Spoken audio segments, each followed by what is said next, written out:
Good evening, it's Seth at Houghton Lodge. Now this is the very bottom of the lower beat.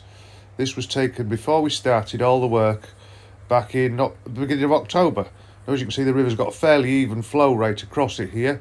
This is a really nice part of the river already, and we always pinch a few fish from marsh caught from lower down because this is the first part of that bit of habitat they've seen for several hundred yards, and these fish like it down here.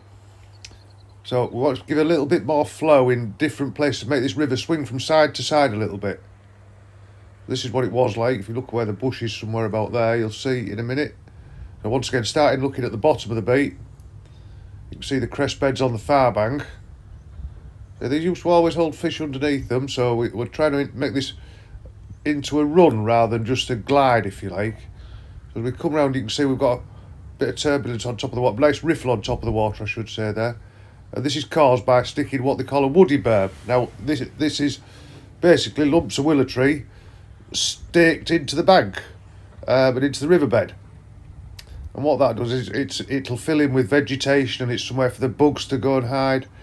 These are really good. This is the habitat part of it. The other berms are what they call angler accessible, but these are the woody ones with vegetation that'll grow in among it. It'll gather silt up slowly.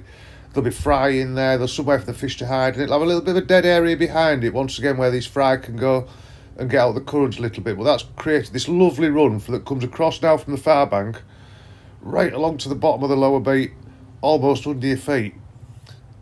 A little bit of riffle on top of the water. That's continuing right down to the very bottom of the beat now, is what that woody berm is causing the water to do.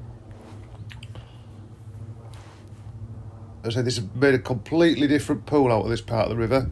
Now this is stood by the bench near the early pool, looking up. You can see they put another woody berm in on the right, which is making the river flow really closely to our left-hand bank there again. And that's another one of these woody berms. It stuck out about 10 or 15 feet into the river again. And this is the early pool. Now there was a big run on a big lump of cress in the middle of this pool on a gravel bar, and it was sucking all the water down the far bank and undercutting the bank. So I've got them to drag the bank about a little bit over there.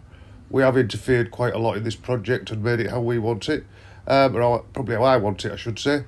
And that's made this pool flow come back across to our side. You haven't got that big hole sucking it down the far bank. Some of it's still going down there, but hopefully it's evened this flow up a little more down here. And once again, we'll look back up the beat, and hopefully you'll see how this river has been made to go from one side of it to the other side of it, but still within the river.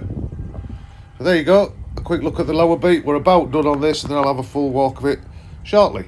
So an update on our regeneration project. Thank you.